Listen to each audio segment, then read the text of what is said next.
I take your word for it. Ah, my earring. Here, you gotta get an earring. Don't say that. She's recording. Open your eyes big. Why? She's recording it.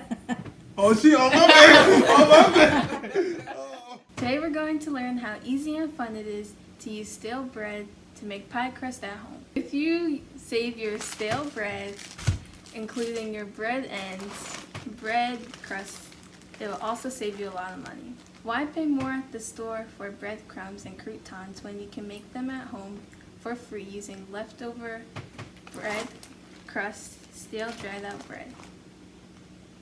At the store, breadcrumbs cost 83 cents per ounce. For one meatball recipe serving 4 people, that's about a $6 savings just for one dinner.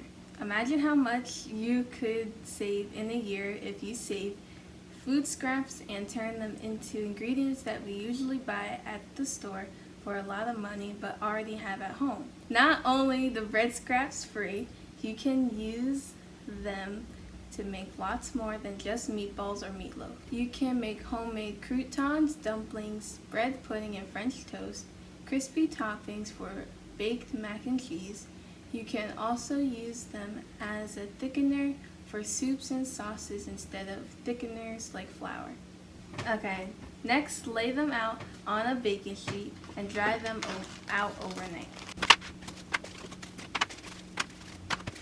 You can grind the scraps up into crumbs and use them to make dessert crusts for cheesecake and tarts or savory crusts like a bacon onion tart.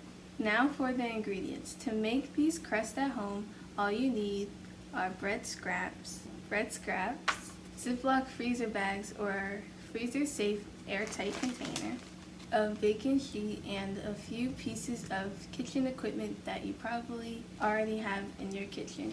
You can either use a food processor to grind up the scraps, a box grainer or a microplane to grain the bread, a Ziploc bag, and something heavy like this pestle for pounding the bread into crumbs.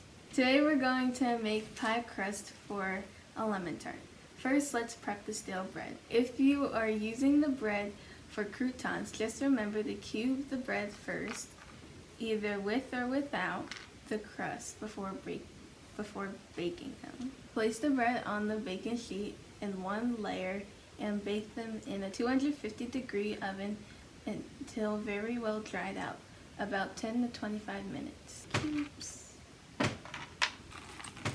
So rough.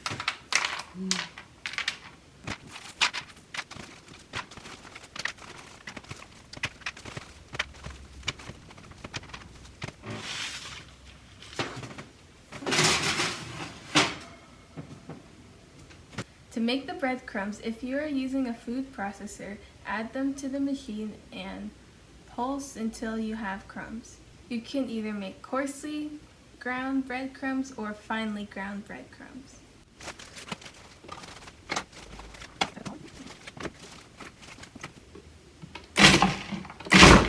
Whoa.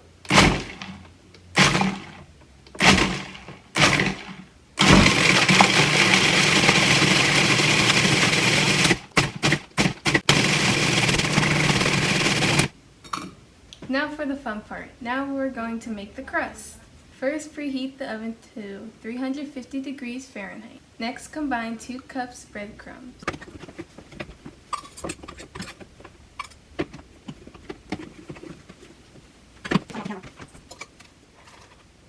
Next, combine 2 cups breadcrumbs with a half a cup brown sugar and a 1/4 cup of all-purpose flour.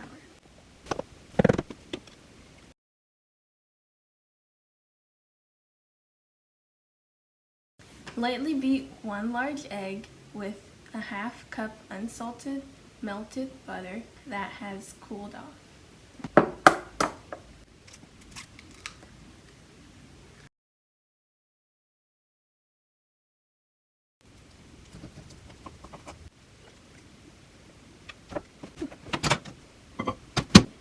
Lightly beat 1 large egg with a half a cup of unsalted melted butter that has cooled off. Combine the butter mixture with the dry ingredients.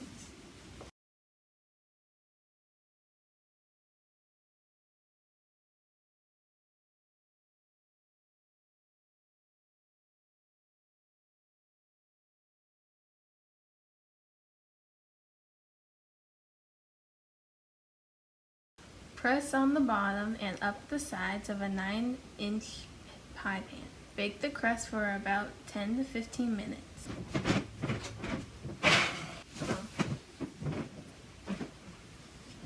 Set aside on a baking rack to cool before adding filling.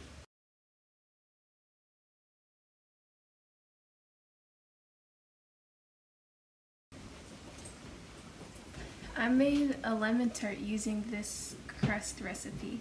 You also can use it to make cheesecake and cheesecake bars. Go ahead. If you want to make a savory crust for a quiche, look on the Lunch Break website for a delicious recipe using bread scraps. Thank you for tuning in to the Lunch Break Junior Chef Cooking Demo. And don't forget the 4 principles in the kitchen. Be safe, be clean, be precise, and don't forget to have fun.